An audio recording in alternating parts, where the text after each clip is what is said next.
जय श्री राम दोस्तों। आज मैं उपायों की श्रृंखला में कामदा एकादशी पर किए जाने वाले कुछ उपाय लेकर आया हूँ। ये उपाय अचूक हैं और लक्ष्मी नारायण की कृपा से आप इसे अगर सच्ची श्रद्धा, सच्चे मन से और पूर्ण विधि विधान से करते हैं तो आपके घर में जितनी भी समस्याएं हैं धीरे धीरे सभी समस्याओं से आपको मुक्ति मिल जाएगी। कामदा एकादशी के दिन किया गया उपाय अवश्य पूरी होती है। चूँकि कामना पूरी होती है इसीलिए इस एकादशी का नाम कामदा एकादशी है। हर प्रकार की इच्छा आपकी पूर्ण होगी। लेकिन विधि विधान से श्री हरि का पूजन करने से, भगवान विष्णु का पूजन करने से, एकादशी व्रत रखने से आपको मैं बताऊं, जो कोई भी अपनी परेशानी से मुक्त होना चाहता है वो कामदा एकादशी के दिन आगे मैं जो उपाय बता रहा हूं उन उपायों में से जो जिस परेशानी से परेशान है अपनी परेशानी के हिसाब से उस उपाय को करके देखे। अति शीघ्र आपको लाभ मिलेगा और आप इन उपायों को करके देखेंगे कि आप समस्याओं से छूटते चले गए। सर्वप्रथम मैं आपको बता रहा हूं कि अगर किसी कन्या की शादी नहीं हो रही, किसी कन्या की शादी में अड़चन आ रही, रिश्ता बनते बनते टूट जाता है, तो उस कन्या को एकादशी, इस चैत्र शुक्ल पक्ष की प्रथम एकादशी को कामदा एकादशी कहते हैं, इस एकादशी का व्रत करना चाहिए। व्रत करने के बाद जब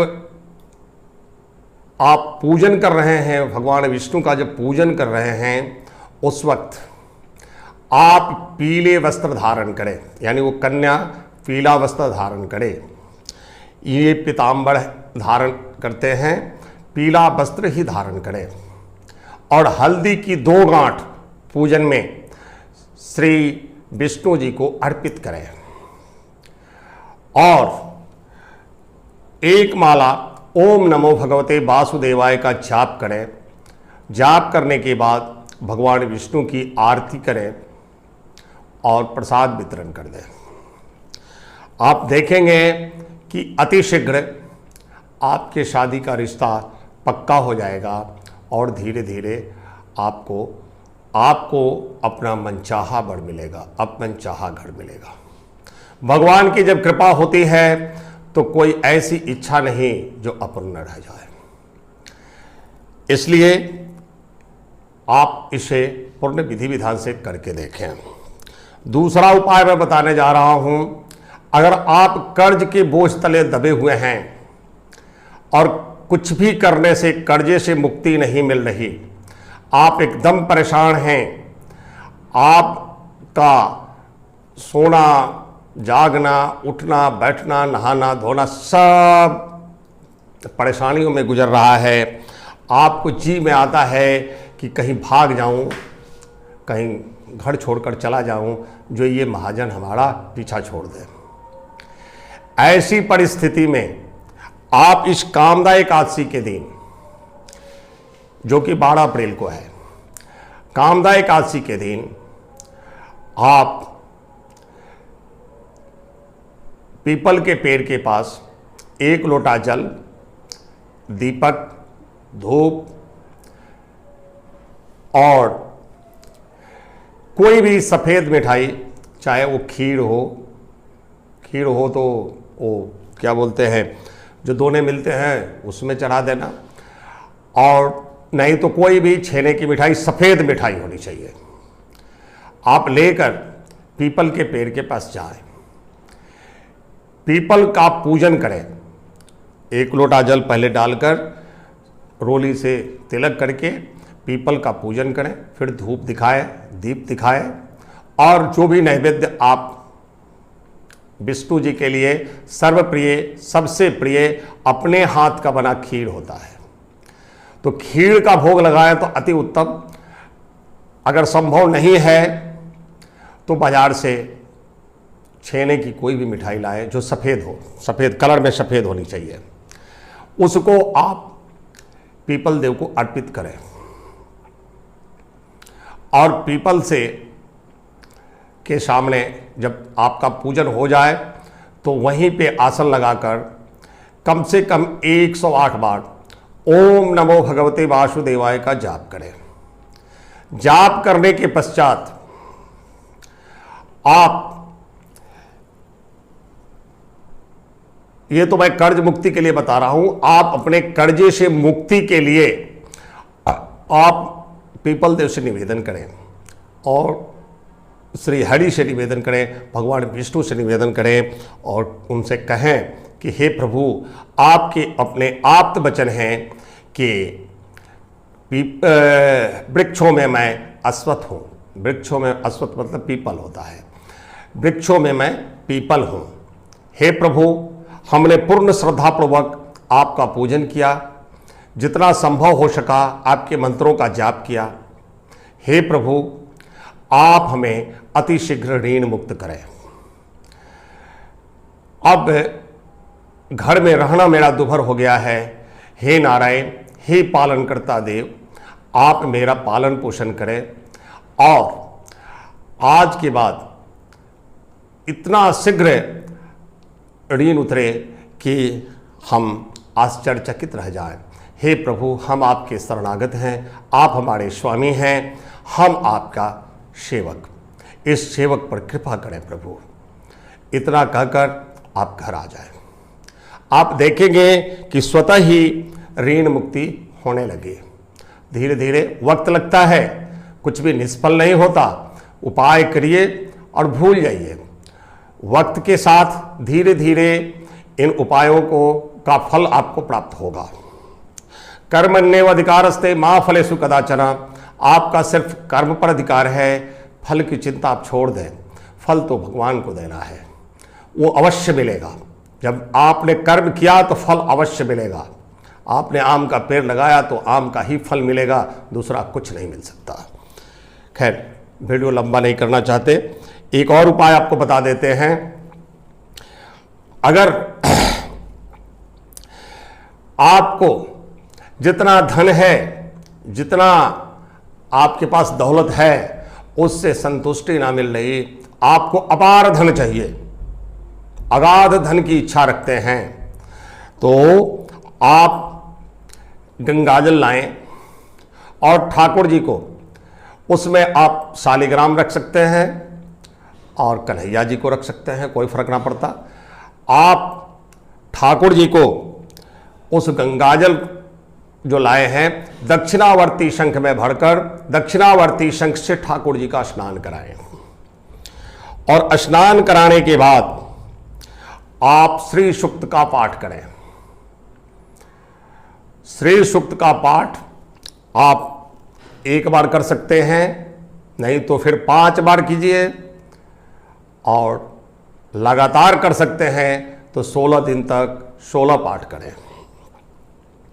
खैर, आपका एक पाठ से भी काम निकल जाएगा। हर एकादशी को अगर आप एक बार श्री सूक्त पढ़ते हैं तो माँ लक्ष्मी की कृपा से और लक्ष्मी नारायण दोनों की कृपा से आपको पता पड़ेगा कि आपको के घर में दौलत की बाढ़ आने लग गई। और कामदा एकादशी के दिन अगर अपार दौलत की इच्छा है तो कन्हैया जी को एक सुंदर बांसुरी भेंट कीजिए। आपके घर में आंगन में सुख समृद्धि आ जाएगी, घर परिवार में सुख समृद्धि आएगी। और कन्हैया जी को बांसुरी भेंट करने से जिस पति पत्नी में दाम्पत्य जीवन में कलह है, विवाद है, वो विवाद भी मिट जाता है। आप करके देखें, लाभ अपने आप आपको पता लगेगा। अगला उपाय मैं बता देता हूं। इस कामदा एकादशी के दिन श्री विष्णु जी को प्रसन्न, मां लक्ष्मी के साथ यानी लक्ष्मी नारायण को प्रसन्न करने का उपाय बता रहा हूं। ये आपको लास्ट उपाय बता रहा हूं आज के लिए। लक्ष्मी नारायण को दोनों को एक साथ प्रसन्न करने के लिए कभी भी कि अकेली लक्ष्मी हमें नहीं चाहिए, क्योंकि अकेली लक्ष्मी आती है तो अहंकार देती है। और हम आपको जो ये उपाय बता रहे, इस उपाय से अकेली लक्ष्मी नहीं, आपके घर में लक्ष्मी नारायण का अस्थायी वास होगा। आप देखते ही देखते दंग रह जाएंगे। अब करना क्या है, दूध में केसर मिलाएं और केसर मिश्रित दूध से श्री हरि को, यानी भगवान विष्णु को, शालिग्राम जी को, या ठाकुर जी रखे हैं, या आप कन्हैया जी को रखे हैं, जो भी आप रखे हैं, भगवान का जो भी विग्रह विष्णु जी का है, उस विग्रह को केसर मिश्रित दूध से आप अभिषेक करें। उसके बाद शुद्ध गंगाजल से अभिषेक करें और उनको पीतांबर यानी पीले रंग का वस्त्र अर्पित करें और स्वयं भी पीले रंग का वस्त्र पहनकर ये क्रिया करें। आप से संभव हो, भगवान ने अगर आपको दिया हो, तो आप कुछ पीली वस्तुएं, पीले रंग का वस्त्र, पीली वस्तुएं, पीली मिठाई आप भगवान को भोग लगाएं और भोग लगाने के पश्चात सभी वस्तुओं को आप किसी गरीबों में ले जाकर बांट दें, ब्राह्मण को दान कर दें, कहीं भी दान कर दें। दान करना है तो ज़्यादा मात्रा में आप लाइएगा, संभव है तो, नहीं तो आप सिर्फ इतना करें कि केसर मिश्रित दूध से अभिषेक करने के बाद आप शुद्ध गंगाजल से अभिषेक करके आप उनको पीली वस्तुओं से पूजन करें। आप देखेंगे कि देखते ही देखते श्री विष्णु जी की कृपा से, लक्ष्मी नारायण की कृपा से आपके घर की हर समस्या शांत होती चली गई, हर समस्या खत्म होती चली गई और आपके घर में ऐश्वर्य ही ऐश्वर्य आने लग गया। आपके घर में सौभाग्य विराजमान हो गए, दुर्भाग्य यहाँ से दफा हो गए। आप जब भी पुकारें तो अकेली मां लक्ष्मी को ना पुकारें, लक्ष्मी नारायण को पुकारें। और इस कामदा एकादशी पर इन उपायों को करके आप अप्रत्याशित लाभ ले सकते हैं। इसलिए भक्तों, आप इस उपाय से को करके देखें, करके भूल जाएं, अपने आप ये फल प्रदान करेंगे। भक्तों, अगर आपका हमारे द्वारा बताया गया ये उपाय सब आपको अच्छे लगे तो हमारे चैनल को सब्सक्राइब करें, लाइक करें, कमेंट बॉक्स में जाकर कमेंट करें और साथ में दूसरों को भी शेयर करें ताकि उन्हें भी लाभ हो सके। दर्शकों, अगर लाभ होता है तो अवश्य कमेंट करें ताकि उस चीज़ को देख करके हम मोटिवेट होते हैं। जय श्री राम दोस्तों, जय श्री राम, जय